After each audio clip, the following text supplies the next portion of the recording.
Hello guys, welcome to Guna's kitchen. நம்ம இன்றைக்கி egg noodles தான் பார்க்க போகிறோம். ஆக்சுவலாக இது எக் மேகி. வாங்க வீடியோக்குள்ளே போகலாம். ஃபஸ்ட்டு ஒரு வெங்காயம், தக்காளி, பச்சை மிளகா எல்லாம் கட் பண்ணி வச்சுக்கிட்டு அப்புறம் தான் நம்ம தாளிக்க போகிறோம். ஃபஸ்ட்டு எண்ணெய் ஊற்றிட்டு அதில் கொஞ்சம் பெப்பர் தூள் போட்டு ஃபஸ்ட்டு முட்டையை வறுத்துக்கலாம். இப்போ நான் ஒரு பேக்கெட், அதாவது ஃபேமிலி பேக் போடுறேன். அதுக்கு ஒரு 3 முட்டை ஊற்றிருக்கேன். அதை நல்லா நான் வறுக்க வச்சுட்டு பெப்பர் தூள் போட்டு லைட்டாக உப்பு போட்டுட்டு வறுத்துக்கோங்க.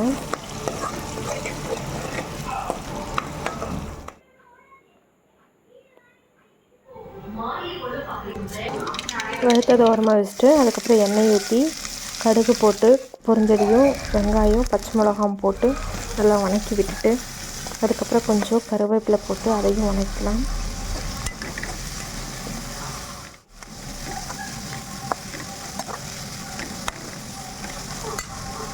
இதுக்கப்புறம் நம்ம தக்காளி ஆட் பண்ணிக்கலாம். வெங்காயம் வதங்கிடுச்சு. மறுத்து வச்ச தக்காளியை போட்டு நல்லா வதக்கி விட்டுடலாம்.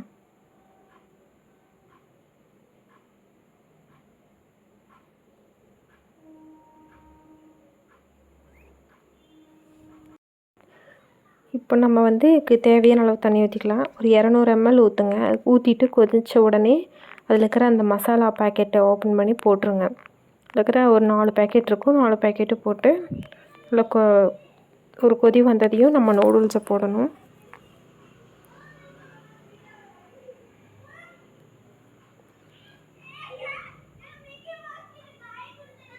கொதி வந்துருச்சு.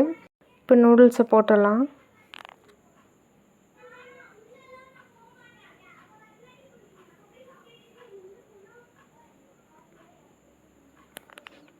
போட்டு நல்லா கலக்கி விட்டுருங்க.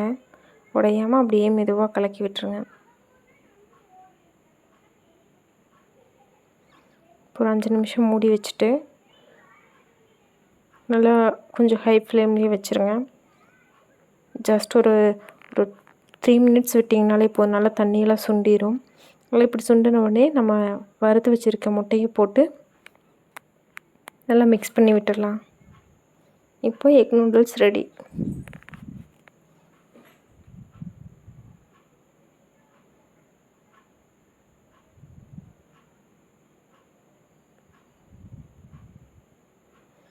சூப்பரான சுவையான எக் நூடுல்ஸ் ரெடி. கண்டிப்பாக ட்ரை பண்ணி பாருங்கள். ட்ரை பண்ணிவிட்டு எப்படி இருக்குன்னு கமெண்ட் பண்ணுங்கள். சப்ஸ்கிரைப் பண்ணுங்கள். தேங்க்ஸ் ஃபார் வாட்சிங்.